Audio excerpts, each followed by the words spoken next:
بسم اللہ الرحمن الرحیم. السلام علیکم. Hope that all of you are fine. تو آج میں دینے والی ہوں 3 بکس کا ریویو، اور انشاءاللہ کہ یہ ورلڈ ریکگنائز رائٹرز کی بکس ہیں اور آپ کو بہت پسند آئیں گی، اور میں آپ سب کے لیے یہ ریکمینڈ کرتی ہوں کہ آپ ان کو مسٹ پڑھیں.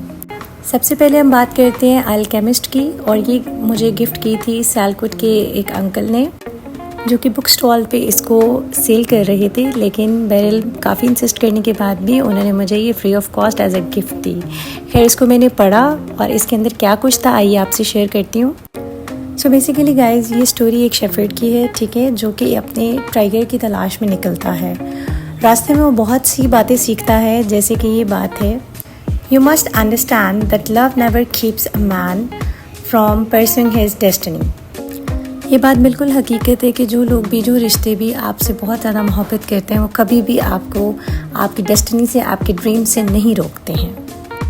اسی کے ساتھ ساتھ اس میں ایک اور انٹرسٹنگ بات تھی کہ جب انسان بہت زیادہ کنفیوز ہوتا ہے تو وہ کیا کرے. تو بیسیکلی اسے اپنے دل کی سننی چاہیے، کیونکہ دل کبھی بھی غلط فیصلے نہیں کرواتا ہے. گائز اس کے بعد میں آپ سے شیئر کرتی ہوں الف شفق کی لکھی ہوئی 10 منٹ 38 سیکنڈز کے بارے میں. اور یہ وہ بک ہے جو میں 4 ایئرس سے تلاش کر رہی تھی، اینڈ فائنلی مجھے یہ مل گئی.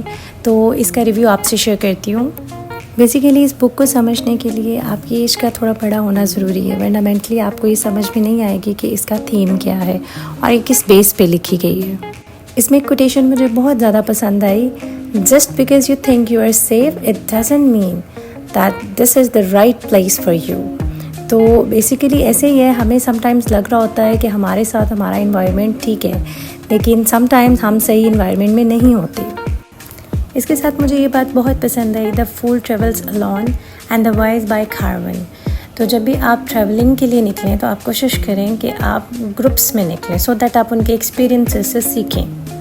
اس کے ساتھ ہی اس میں ایک جملہ تھا: the world is no longer the same for the one who has fallen in love and for the one who is at its very center.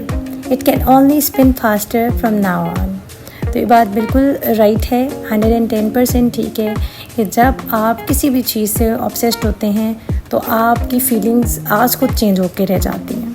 Basically الف شفق کے لکھنے کا وہ اسٹائل ہے کہ آپ کے اندر کیوریوسٹی پروڈیوس ہوتی ہے کہ آگے اسٹوری میں کیا ہونے والا ہے. دیٹس وائی انہیں 60 لینگویجز میں ان کی بکس کو ٹرانسلیٹ کیا گیا ہے اور ورلڈ ریکگنائز رائٹرز میں سے ایک ہیں. اب میں آپ سے شیئر کروں گی الف شفق کی لکھی ہوئی there are rivers in the sky, اور یہ بہت زیادہ پاپولر بک ہے اور واقعی اس کو پڑھنا چاہیے، ہر ایج گروپ کے لوگ اسے پڑھ سکتے ہیں. اس میں ایک پوئٹری تھی: he who saw the deep he saw what was secret, discovered what was hidden.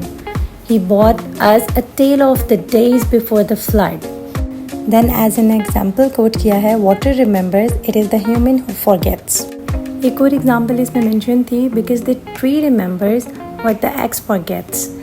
تو اس میں کوئی شک نہیں ہے کہ جو تکلیف دینے والا ہے نا وہ بھول سکتا ہے، لیکن جسے تکلیف ملی ہوتی ہے وہ کبھی نہیں بھولتا.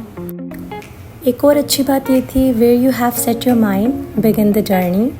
Let your heart have no fear, keep your eyes on me.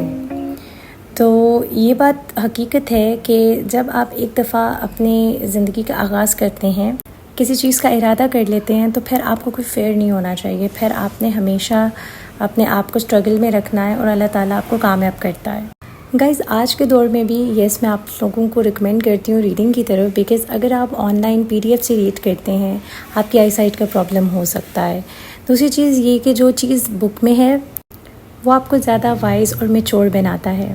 اگر بک پڑھنا اہم نہ ہوتا تو اسلام کے اندر یعنی پہلی جو آیت نازل ہوئی تھی نبی پاک صلی اللہ علیہ وسلم پہ، پہلی جو وحی تھی وہ بھی یہی تھی: اقرا بسم ربی کا، یعنی پڑھ اپنے رب کے نام سے. تو پڑھائی تو امپورٹنٹ ہے، اس سے ہم جان نہیں چھڑا سکتے، بلکہ ایک ضروری چیز ہے. جیسا کہ قرآن میں بھی ہے: پڑھے لکھے اور جاہل کبھی برابر نہیں ہو سکتے. تو شعور حاصل کیجیے، اپنا ڈھیر سارا خیال رکھیے گا. اللہ حافظ.